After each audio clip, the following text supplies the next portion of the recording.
and welcome back to Florida Foodie. I'm your host, Lisa Bell, along with our producer, Thomas Mates. The COVID-19 pandemic is having a huge impact on small businesses, especially restaurants. Even though many have managed to stay open with delivery or curbside pickup, they have only recently been able to open their dining rooms and have seen a huge chunk of their normal business evaporate. So to help us better understand those difficulties and what it's been like to begin reopening, we are joined by Evan Dimov, who owns Too Much Sauce in Orlando. Evan, thank you so much for joining us today. Thank you, Lisa. Thank you very much, Thomas.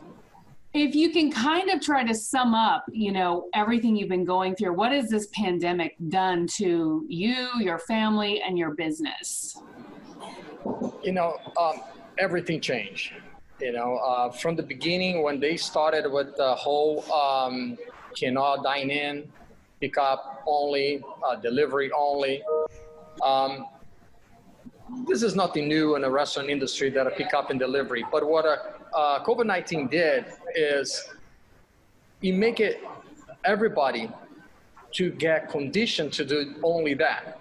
Okay, so there's two different ways of seeing this. Okay, there's one on the business side and another one in a small community business, local business, right? So this is not just our business, this is our livelihood.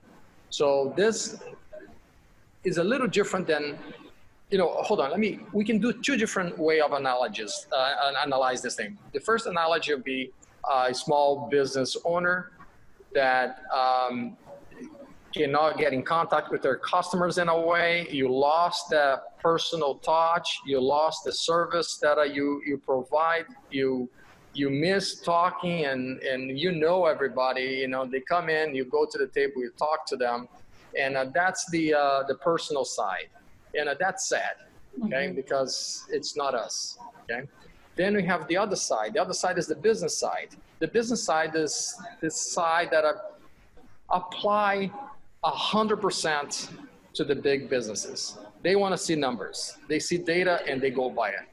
Yes, that's very important. You need to analyze the data. You need to analyze the number. But what this does for us is more personal than just numbers. Yeah. Right? And that's probably part of why you decided to go into the restaurant business, was for the personal aspect of it too, that kind of relationship. Yes, that's correct. The reason I decided is to have a business that now my kids are old enough to understand, to need to work, and I want them to be part of something that they can contribute, that they come up with an idea. As an example, they came up with a name. My wife came up with a recipe. They came up with some of the dishes. The kids named the dishes. So it's a whole family package, so it's different. Even with our employees, we see our employees as family, so we all, it's small. We are not just another employee number. They are part of our family. And you mentioned this, new effort to really have a lot of pickup or takeout. That could be permanently changing some people's patterns and behaviors. And, they might not just bounce back to how life used to be. No, here's what I noticed, okay? So curbside pickup is an example. Prior to COVID-19, we like people, if they need to place an order online, pay online and just come and pick it up. Some people did not like that, so they prefer to pick up the phone and call us. So what we did is we had the order online. We had people could order online, but now we allow them to pay online as well. And we gave them the option of, if you don't want to come in because you don't feel comfortable, we can bring it to your car. We do curbside pickup. But in order for you to do that, you need to order online and pay online. So at first, people didn't like it. Yeah. But then they didn't have any choice. So they start ordering online, and after a few weeks, create a habit. Now people that used to come in to dine in, right? This week when we opened the dining room, they say, I'm good. I'm picking up and it's fine. And they're like, okay, it's great. We lost the personal touch, but looking back on the numbers, we lost an important part of our business, which is the impulse buying, the drinks. That is a high profitability item. that now, the restaurant industry, it's already a low margin industry, but now we're being squeezed in a fast and difficult way. So now that we've entered phase one of reopening, and you've been able to reopen 25% at 25% capacity, has that been worthwhile for you? Are people coming back in, or are you finding that people are still kind of intimidated by the prospect of gathering?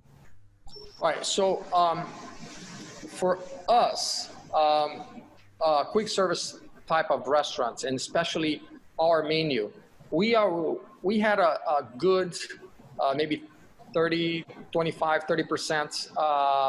pickup orders and delivery.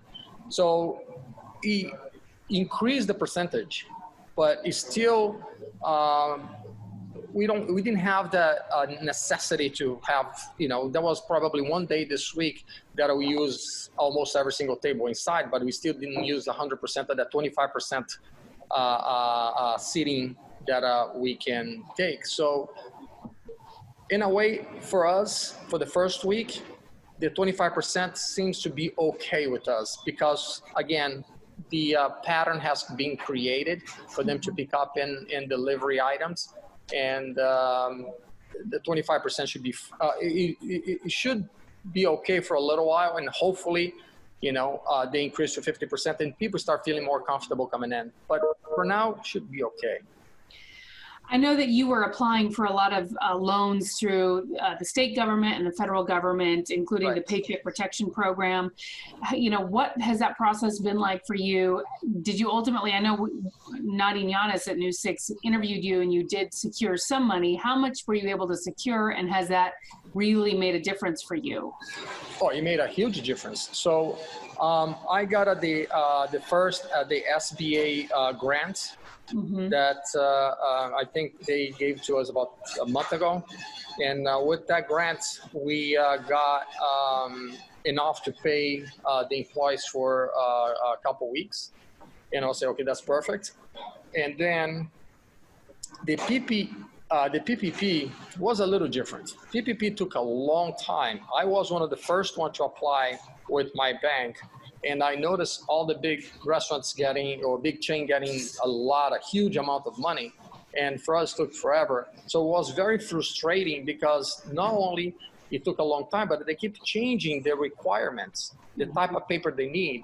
And I had everything organized on my computer. Every time I say, oh, we need to do this, I keep sending different papers and different forms. Even with that, after the money was done, they came to me and said, we received your application and we're going to submit when they reopen.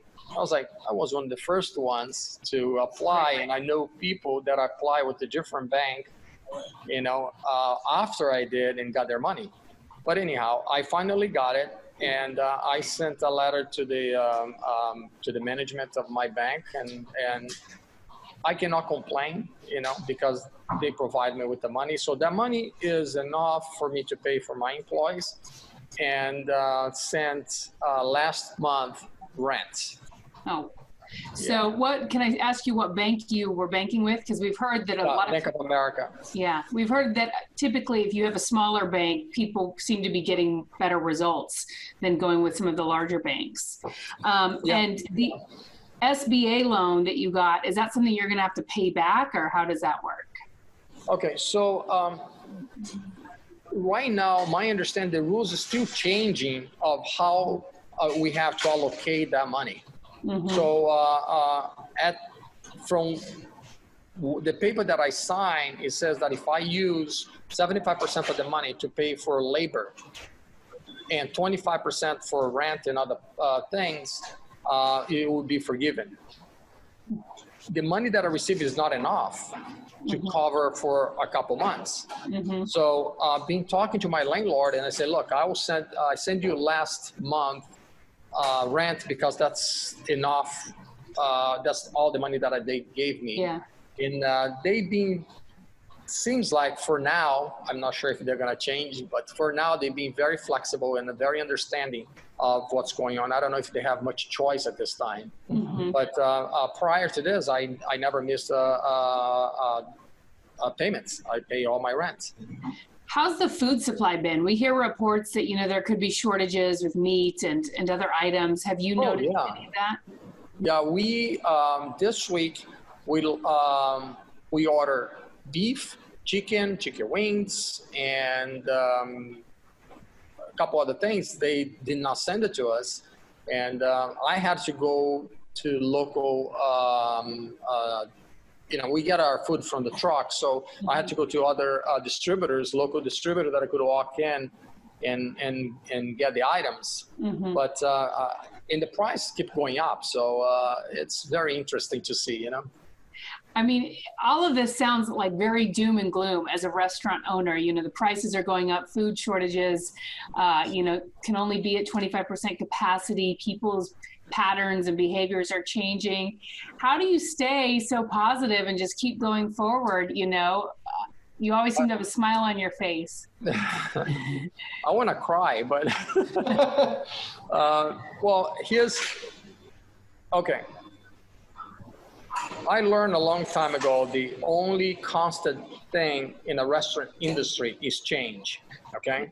So because I'm so accustomed to change, something we're going to have to change. We need to improve this way, And the analogy I tell people very often is this. A small independent restaurant has one benefit.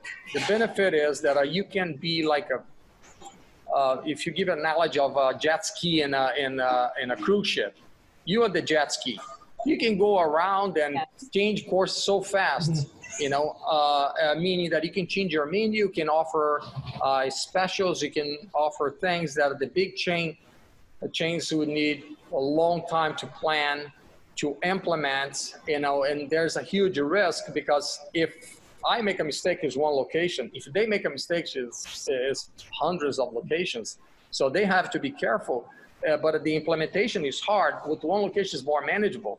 Mm-hmm. But that's the good analogy. The bad analogy with it the same way is I might run out of gas. I can make curves and go around and be creative, but I can run out of gas. The cruise ship, once they turn, you get out of the way because they can go a long distance. So, yes, answering your question, I'm just accustomed to change, so I'm constantly changing, trying to improve. Yeah, what this did is like, you don't have much time to think, Mm-hmm. You cannot be lazy here and take a nap between the game. You keep playing and keep changing. So it's tough, but you know what? I'm going to survive and I'm going to keep going. So you opened Too Much Sauce in 2017. So this is what you get on your, third birthday, essentially. Prior to this, though, you owned Hot Crust Panini Kitchen, right. And you had that for a couple of years. Right. And prior to that, were you also in the restaurant business? How did you get started in this? So prior to that, I had a party store called Party America, mm-hmm. and I sold to Party City. And it was a bigger store, over 10,000 square feet of party supply. So it was a big, how Party City is. It's big. So and prior to that, I had a coffee shop. I had a pizzeria. I had a Mont Blanc writing instrument. I had a Samsonite dealer, authorized dealer. Hotel gift shops, ladies' handbags, and you've done it all. Yeah. All things that are having to adjust and, make big changes during this pandemic. Tell us a little bit, if people aren't familiar with Too Much Sauce, your type of menu, you guys have some specialty items and some eye-catching titles for some of your menu offerings that I think, interesting to a lot of people. Yeah, so Too Much Sauce, the name is because we have a variety of sauces that we make fresh in the kitchen.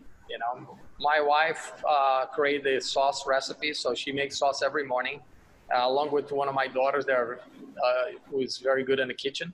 And so they make the sauces, and the name Too Much Sauce came from my younger kids, millennials, that understand that too much sauce they don't take literally, they take that as a slang that it means that good.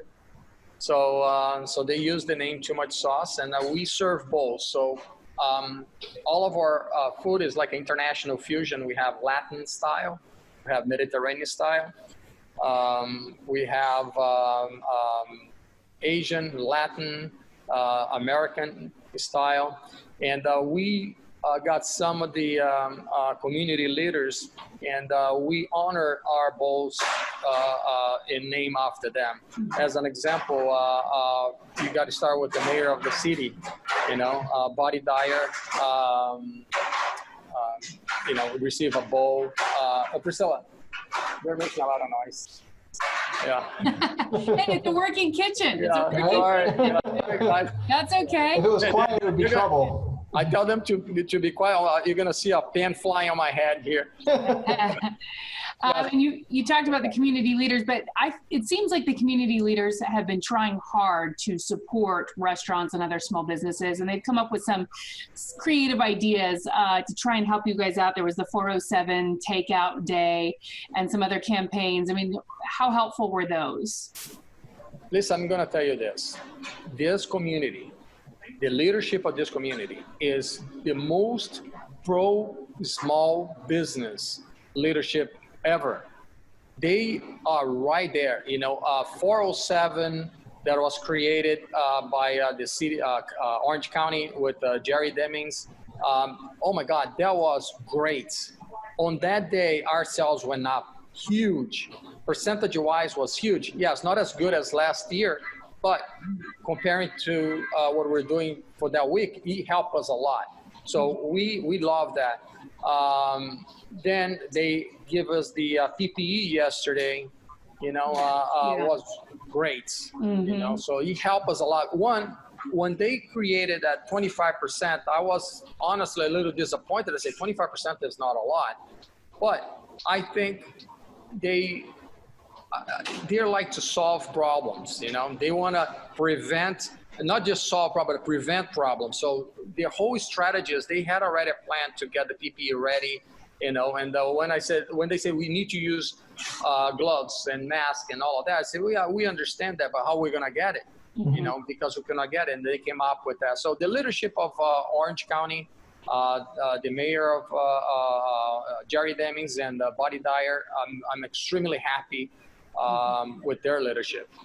So you guys were able to get that PPE, that personal protective equipment, from the county. How long is that going to be able to last you? And then are you lining up Yeah, that's more? a good question. It's going to last us for probably another 2 weeks. I'm not sure how long it's going to take for us to get more. But I think in 2 weeks we should get something. So, but if I have not, give an example. Yesterday I had it just enough for the day. Wow. So I will not have enough for today, as an example. So the timing was perfect. You're just constantly pushing that goalpost a little further down the field, huh? I'm sorry, I could not hear you. It's just pushing that goal a little further, kicking that can down the road a little bit more, keeping you open just that little bit longer. Yes. It's not a permanent solution, but I'll tell you this. I don't think they had a way to plan this, but for what they're given to deal with, I think they came up with a good plan. So I'm happy with that. Unfortunately, we know that many small businesses and restaurants will not be able to survive this pandemic. So, how are you trying to, make sure that doesn't happen to you? You can try. I think my philosophy is never give up. Yeah. And if you stop, even when things are good, life is either climbing or sliding. You don't stand on top of the mountain, you're not going to stay there. So I've been doing this for a long time, that in my mind, I always look for the next problem and trying to solve the problem now. This is a problem that we never expected, even if I put it on mental calculation that you're going to have things that is going to come up you're not going to expect. But this is different. So answering your question, I'm doing everything I can. Everything, you know. I don't have the budget that the big companies do. Yeah. So whatever I can do, social media and, you know, interacting with Channel 6 as an example, you know. And in fact, Channel 6 did a story about us in the beginning, and a company called Flag, it stands for Frontline Appreciation Group. Yeah, Frontline Appreciation Group. They saw the news on News 6, and they contact us and say, you know what, I'll have something for you. They raise money through Facebook, and then what they do is they purchase the meals from the restaurants and deliver to the front line, meaning the police, the fire departments. And I just came back today. I went to deliver 60 bowls to 4 different police stations. So that helped us. So I think things like that, you know, and I'll tell you this, Channel 6 has been great, you know, very supportive. And Trooper Steve is, what a trooper, man.